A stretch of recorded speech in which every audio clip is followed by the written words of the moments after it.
All right, Aaron, welcome to the people of Utah. Thanks, James. I'm excited you're here. So let's start with where you're from and why you are with us in Utah right now.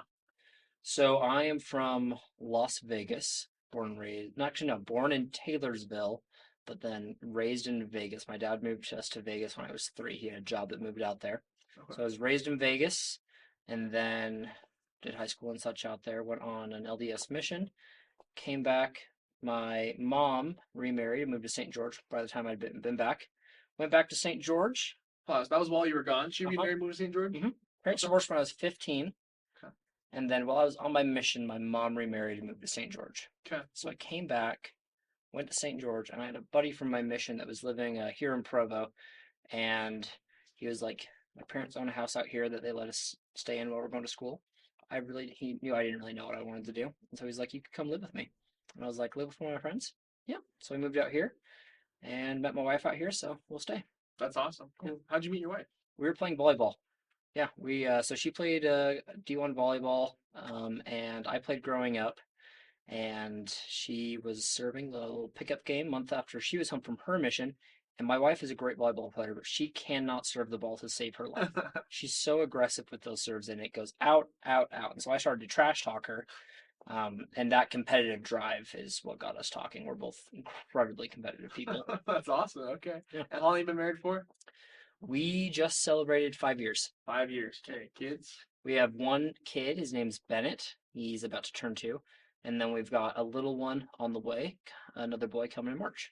Okay. Right on. Great stuff. Yeah. So you're not from here. I mean, you kind of are from here originally.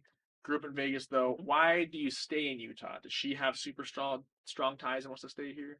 So her family is all living around here. Like my in-laws just live up the road. We live in Pleasant Grove, and her parents are in American Fork, so we do like family dinner and such every week. Her grandparents are out here. One set of my grandparents is actually out here, and I have some aunts and uncles scattered about.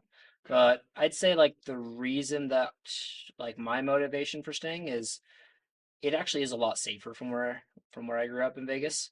I kind of had some goggles on growing up. I did not realize exactly, and it wasn't like thug life, incredibly dangerous, but like there were a couple of drug dealers in my neighborhood growing up, and like just as a parent, I like how much safer living in Pleasant Grove is from living in Las Vegas. Okay, right on.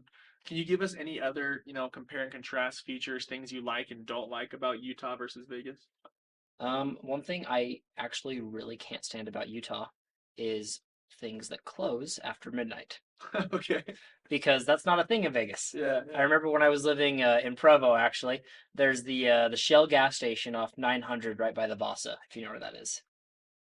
I don't, Okay. but I believe you. Well, so I lived very close to it. I remember there were nights where I'd be studying when I was going to school, and I'd be like, "Oh, I just need like a Coke or something like that, or I'd want like a Red Bull or something." And in Vegas, nothing ever closes. Everything's 24 hours a day. And I remember I walked to the gas station because it was super close, and it was closing, and it never even imagined I could ever think that a gas station would ever be closed, Yeah. or a Taco Bell could ever be closed, or a McDonald's because they're all 24 hours a day in Vegas. And so that was a pretty big shift for me, not having everything available 24 hours a day. Real. I'm wondering, so when was that experience by the gas station? Like what year? Remember? Shoot, that was, I want to say 2018, maybe Okay. 2019. Okay, valid. I Yeah. was gonna say, I feel like there were like a good amount of like whatever 24-hour places there were got there was way fewer of them after COVID. I feel like I know like there was a grocery store I worked at in high school that was 24/7 and then they closed and then like Walmart like tons of places after COVID said, you know what, Oh, we I just can't, don't have to do I it. still can't, like, it still trips me up thinking that Walmart closes at any I time around know. here. It's weird. It's way weird. Love that. Any other strengths and weaknesses you were going? Strengths, let's see, what are Utah's strengths? Utah does have strengths. I mean, we got the mountains. Real. We do have a lot of beautiful areas around here. Vegas does have some great places too. Like we have Red Rock down there, but it's so hot down there. Mhm. Like right now, it's probably 110 degrees in Vegas. But we have so many great hikes up here. Like we've done Mount Timpanogos so many times. We've done Lone Peak up here. We have a lot of great nature spots up here. It's one of the things I really enjoy about Utah. Like it is a beautiful area. So growing up in Vegas, you didn't have a lot of hiking opportunities, did you? I mean, Red Rock is a hiking opportunity, but Okay. like, and you can go up to Mount Charleston, but not as many as Okay. Utah. And we had Lake Mead, which is less toxic than Utah Lake. So we could actually use Lake Mead, but I didn't have, my family didn't know about or anything, so it was Right. maybe like a once a year kind Okay. of thing. But So yeah, I'd say like the outdoor opportunity is a lot nicer in Utah, especially because the weather is a lot more agreeable out here. okay, makes sense. What about, do you think you always liked doing these outdoor things growing up, or was it once you came to Utah and have these opportunities you started liking Oh, it I've better? always liked being outside. Right I on. mean, the heat didn't really even stop me growing up. I mean, because I played volleyball all growing up, and there was a sand court really close to my house, and we'd play sand volleyball all day in the summer. In the brutal heat, In the dude. brutal heat. Well, it was funny too because at the sand courts they have a little mechanism where it would do a little sprinkler system. So you'd play while the hot water from the sprinkler system was cooling you down, ironically, and keeping the sand from burning your feet. But we'd play all day long, and didn't matter. We loved being outside. That's sick. Okay. You mentioned going on a mission. Where'd you Mhm. go? I went to Colorado. Colorado. What was it like? It's great. I expected that I would be going foreign somewhere. I remember when I opened my call, and growing up in Vegas, I was like, Colorado is not a very far place from where I am. Yeah, yeah. But it was a great experience. I'd say it formed a lot about who I am in my life, and I'm still a member of the church, and I feel like it helped strengthen my relationship with Christ, and I'm very grateful that I went. Good for you. Yeah. I know this is a loaded question. What do you do for a living? A lot. Oh, You yeah, you know this. You yeah, know this. yeah. Okay. So I technically have three jobs. Okay. Okay. So I am a registered nurse. I work for a company that's trying to develop a new medical device. I can't say much more than that because I have an NDA. Prior to that, as a registered nurse, my experience is oncology, medical surgical, and intensive care. I'd say my favorite aspect that I have worked in nursing is by far in oncology. I loved working with cancer patients.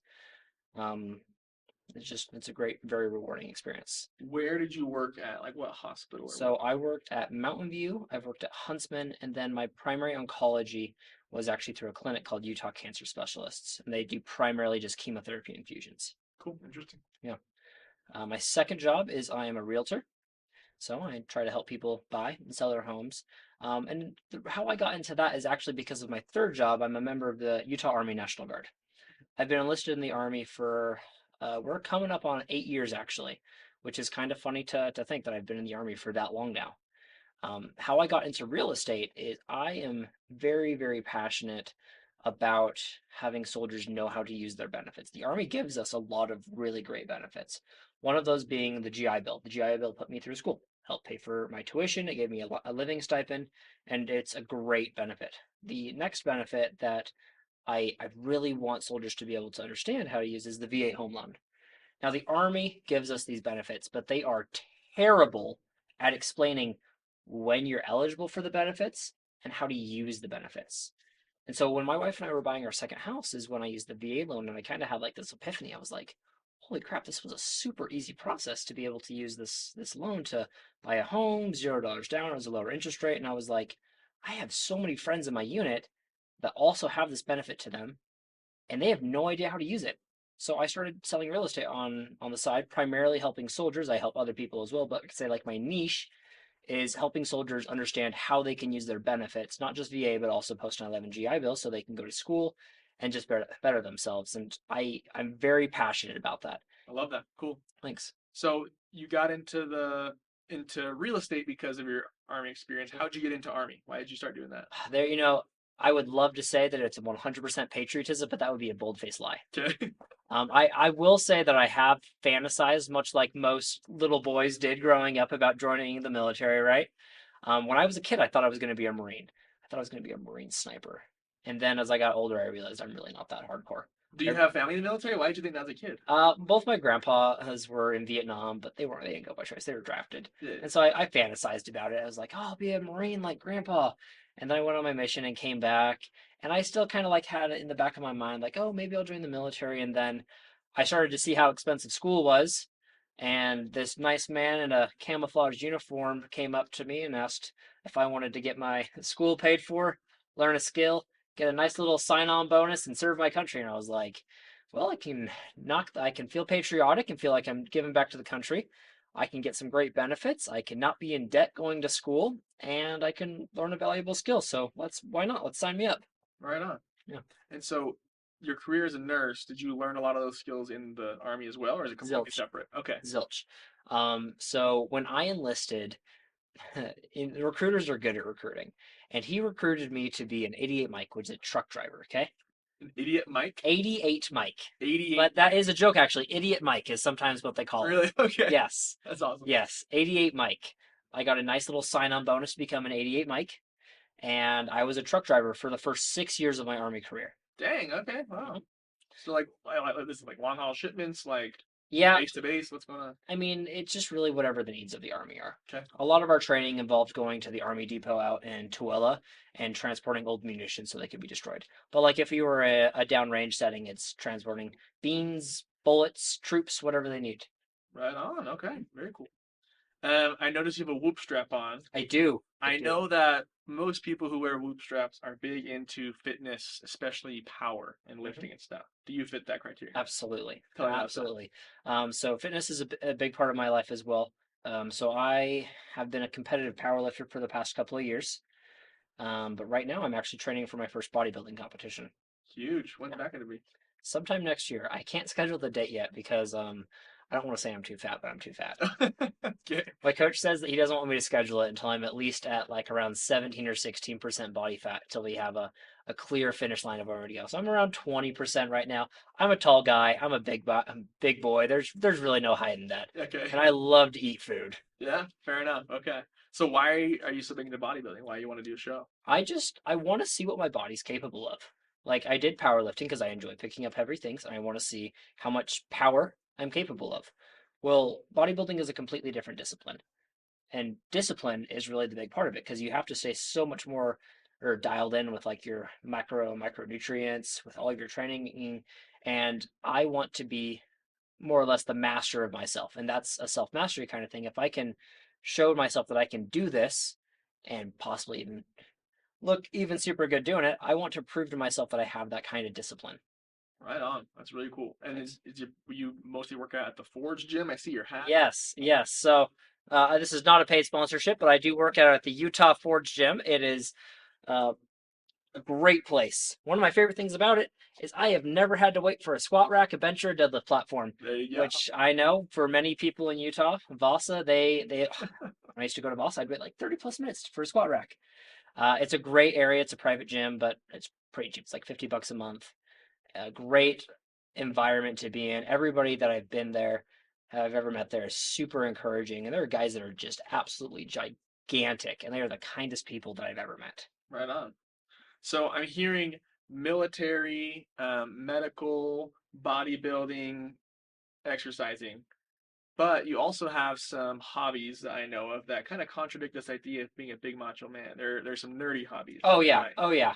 I mean, so like for example, Star Wars episodes 1 through 6, I could probably quote the entire movies to you. I'm a big Star Wars guy. Really? Okay, I didn't know that. Love Star Wars. Big Lord of the Rings guy. My wife actually does not enjoy watching Lord of the Rings with me because I love to, no matter how many times she's heard it, I love to be like, oh, did you know Viggo Mortensen broke his foot when he kicked the helmet? Did you know Viggo Mortensen bought the horse that he used from Lord of the Rings? Big nerdy guy. But tonight actually is one of my favorite nights of the week. It is Dungeons and Dragons night. D&D night. D&D night. Okay, that's huge, dude. Yep. How long you been into that? What's this campaign for? I've been playing D&D for the past 4 or 5 years now, I want to say. Right on. Okay. Yeah. So you a player? Do you like organize the? I've never done it before myself, but I know there's like someone that organizes what people do, and then there's people who just play it. Yeah, so so there's the players and there's the DM or the dungeon master. I have two different sessions or campaigns I play in. I'm the DM in one, and I'm a player in the other. That's huge. Okay. And as a big Star Wars fan, I'm sure you're a huge fan and very excited about the more recent movies that have come out, right? No, I know. don't even start with me on that. That's rage bait, and you know it. That's 100% rage bait, dude. I know you well. Well, let's get into some more things about your ideas. So, Okay. tell me about. Let's start with something easy. Tell me some of your favorite places to visit in Utah for recreation and places to eat in Utah. Okay. Favorite places to visit in Utah for recreation. I'm very boring when I think about this because my favorite place to visit for recreation is the gym. Well, that's a good thing. That's a good Like thing. that's such a boring answer though, right? Yeah, yeah, Like that's that's fair. such a boring answer. Other than that though, like with my kid right now, I love being a dad. And one of my favorite things that I'm seeing is I really don't care where I am so long as I get to see my son being happy.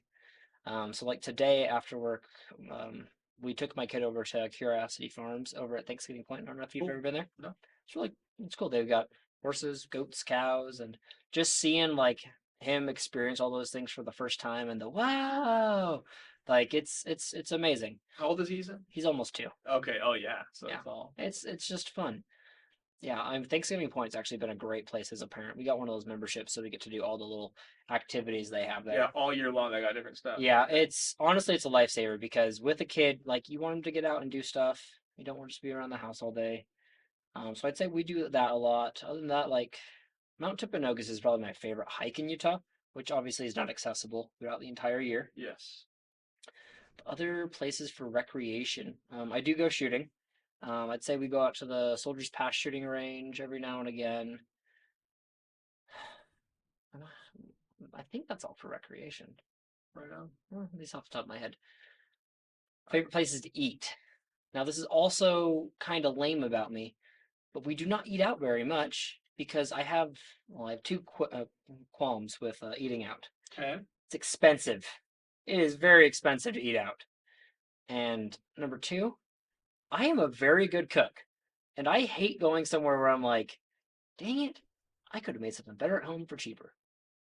But that being said, um, one of my favorite places my wife and I will go to because I cannot make this better at home Okay. is Mostra in American Fork. Have you ever been there? Never even heard of that. It's No. a great Italian restaurant. Oh, my wife gets the pesto lasagna every single time. I love getting the carbonara they have there. It's this, I guess it's this guy from Italy. It's all authentic recipes and That's legit. it's great. American Fork. Mhm. Right on. Cool. That's great. The Costco chicken bake Classic. cannot be not said though. We do Classic. love going to Costco to eat. Other places that I really enjoy eating at. Um, it's another Italian place actually. Have you ever been to Walter's Osteria? Never heard of that. No. It's up in Salt Lake. It's another guy, traditional Italian guy. I think it's his mother's recipes. This one. This one, it's Okay. expensive though. Okay.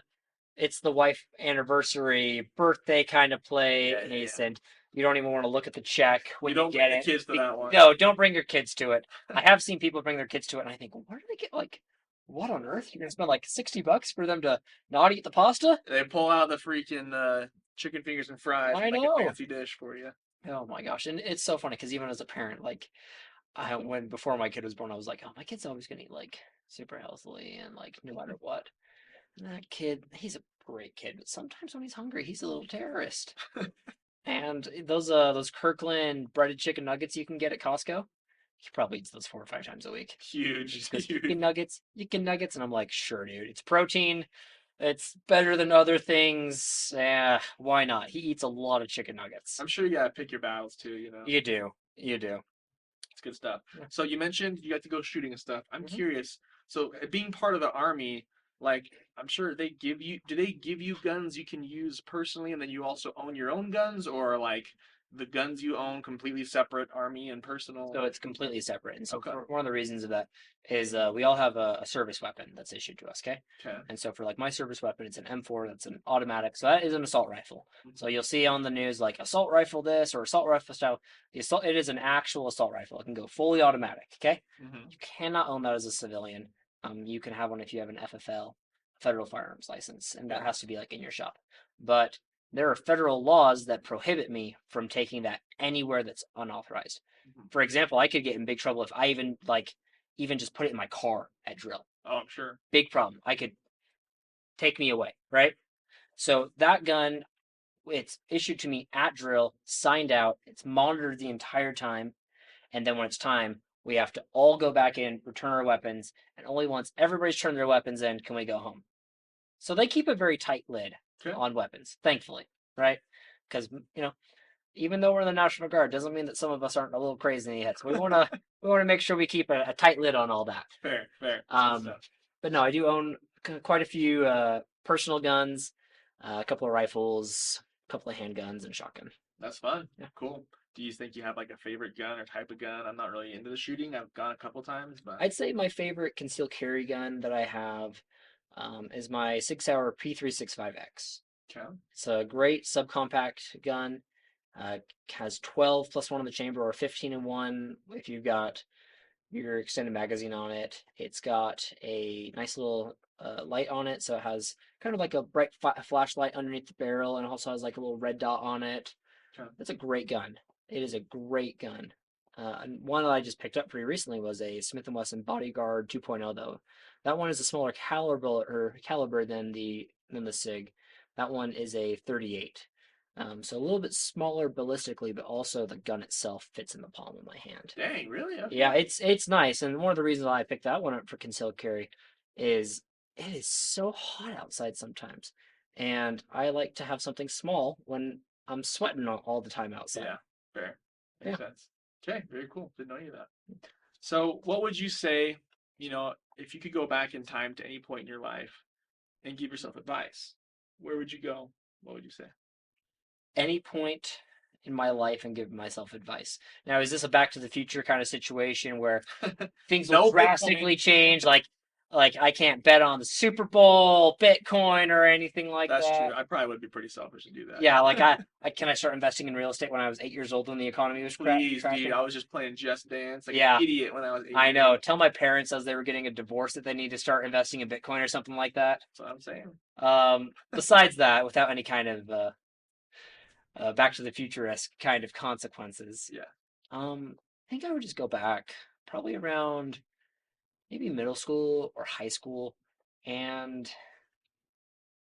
I don't know if this is advice, so to speak, but I think I would just want to sit down with myself a little bit around the time my parents got divorced and tell myself that it's going to be all right. Um, Yeah, 15 you said, yeah, right? 15. So I think I would just, like, there's a lot of things I could say to myself, like, hey, I want, like, do this if you want to be in better shape, or do this if you're going to be smarter. But I think the most important thing I could say to myself is that you're going to be all right, that your family's going to be all right, and that God has a plan for you, and just trust in the plan. Love that. Can you think of a time that you went through something very difficult that you were able to learn a valuable life lesson from? Yeah, so when I had just finished basic training up with the Army, I was getting to AIT, which is Advanced Individual Training. Okay, so that's when you get your job training. So basic is just learn how to be a soldier, and then AIT is when you actually learn how to do your job. Okay, Okay. so it was like my first week in AIT. We got a pass. We were allowed to have some fun. It was a weekend off, and our drill sergeants said, "I want you guys to have fun, but don't do anything stupid. And I know what you are all going to want to do. Do not play any sports," is what they said. And I was like, first off, I'm going to go play some sports. I want to play some sports. So we were playing flag football, okay? Great time. Last play of the game, I go up to catch, and when I plant, I like turn somehow, and I tore part of my patella tendon. Dang, okay. Yeah, lovely, right? And it put me in a little knee brace for about 4 or 5 months. I was stuck on an army base for a very long time as a result of it. It was very stupid. And I was just really annoyed with myself for doing it. And I was just mad. And it held up my life a little bit. But it wasn't until I healed and I was able to finally do my training that I met a guy he was struggling with quite a bit of things, and he and I were able to talk about a lot, and I was able to help him through a tough time emotionally and spiritually. And it was because of that that I realized that it wasn't about me, it was about him. Wow, that's really cool. I love that. Who would you say, besides your immediate family in your life, who would you say has been the greatest influence on you? Greatest influence, positive or negative? Positive. That's a good question. Yeah. Greatest positive influence on me. And no immediate family. Correct. Okay. Mm. I had a young men's leader growing up. His name was Todd Blaney. He was just a great guy. He was just an example of positivity, integrity, and it was around a time in my life when my parents were going through the divorce, and he just kind of helps me also know that things are going to be all right, and just his example of being an upright individual just really helped shape me. Love that. It's good to hear. Yeah. How about, you have these three different jobs of yours and how you make your money. If you didn't have to worry about money, how would you spend your time? How would I spend my time? Um, I'd spend as much time with my family as I could. But if I had to do some kind of job and it wouldn't have to worry about money, Mhm. I would love to train professional athletes. Nice. I Okay. think that would be so cool. It would be like strength kind of things, like train professional power lifters and Olympic weightlifters. I Yeah. think that would be the coolest job. Did you learn how to do all this like how? Just experience and the internet, or you have a personal coach? How did Yeah, you? I mean it's kind of a mix. I've had a few coaches. I have a coach for bodybuilding right now. I've had a coach for powerlifting. I've looked up a lot of videos on how to do things, so it's a pretty big mix, a lot of trial and error. But that is one of the biggest things, is especially when people are getting into fitness. A lot of times they'll say that they don't want to invest into a coach. But I would say that it's more expensive to not invest into a coach than it is to invest into a coach, because you're going to end up trying to figure out a lot more things on your own. There's a lot less accountability when you're putting something when you're actually paying someone to do it. So I would say that although the monetary value up front might seem a bit more, in the long run you actually pay less to have a mentor in those things. Your time, especially. That Hmm. gets you the learning curve. Especially as we get older, time is very, very important. Very interesting. Great advice. Thank you. Um. Okay, Aaron. What does success mean to you? What does success mean to me? Yeah. Mm, Just in general, we're talking about financial success, spiritual Yeah. success. How you would define it? How would you know if you're living a successful life or not? How would I know if I'm living a successful life?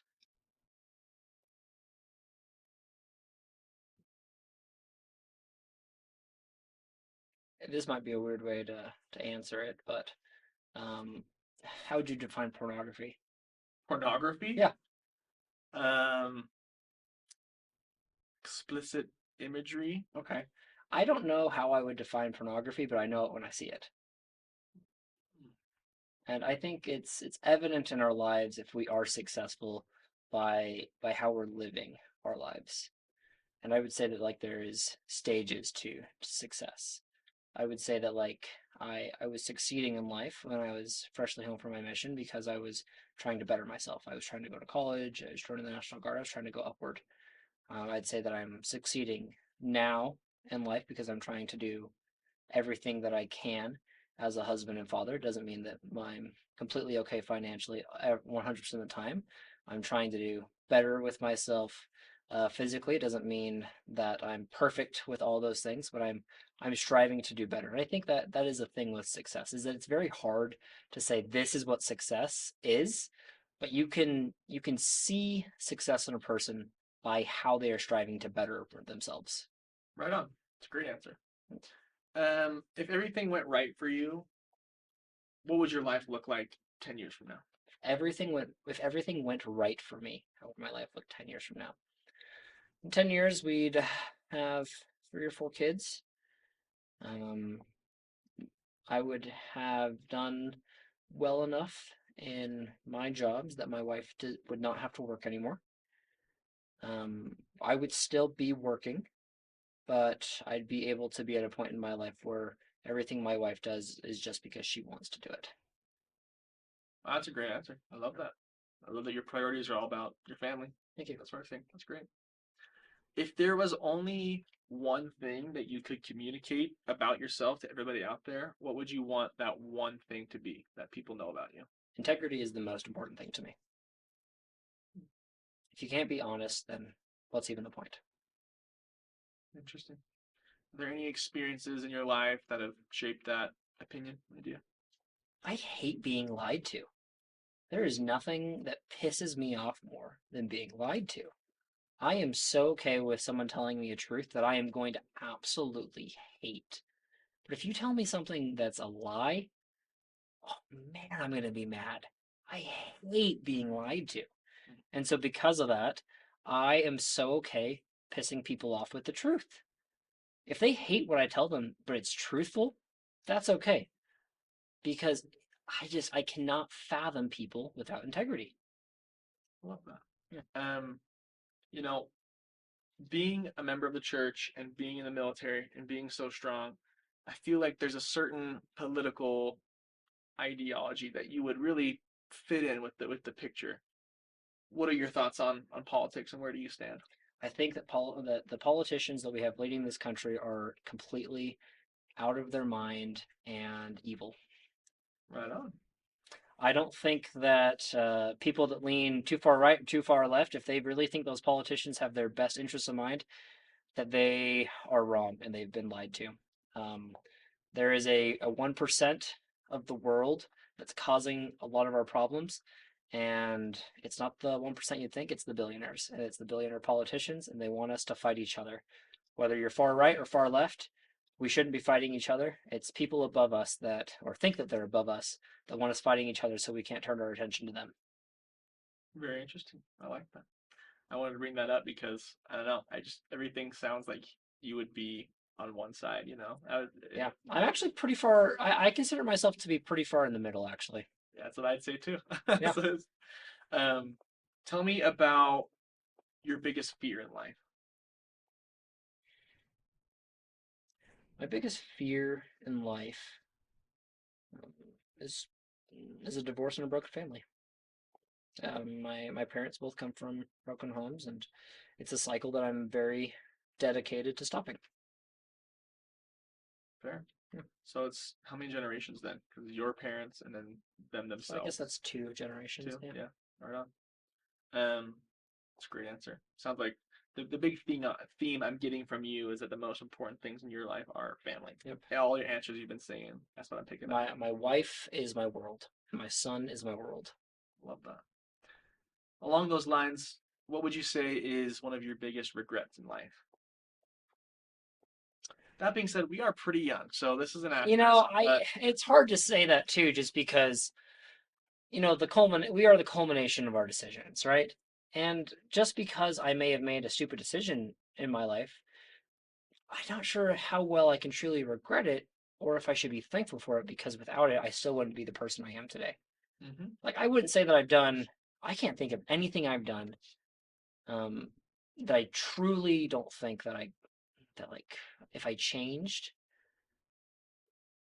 would I really want to change it?